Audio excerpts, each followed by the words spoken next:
अस्सलाम वालेकुम। आज हम आपके लिए आए हैं डोनट केक। सो जिसको अनपैकिंग करते हैं।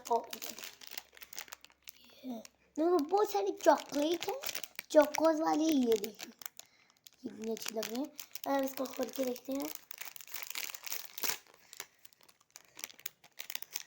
ओह वाह, लग रहा भी डोनट जैसा जैसे ये लग रहा भी अंदर से डोनट जैसे। अगर क्रीम होती ना, वाह वाह वाह, मज़ा आ जाता है यार।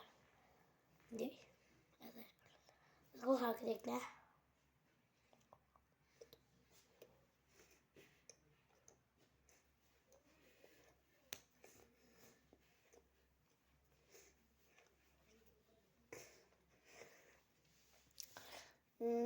इट्स वेरी टेस्टी, ज़्यादा यम्मी है, इतना ज़्यादा यम्मी है सोचिए। इसका चोकोस का इतना यम्मी टेस्ट आ रहा है।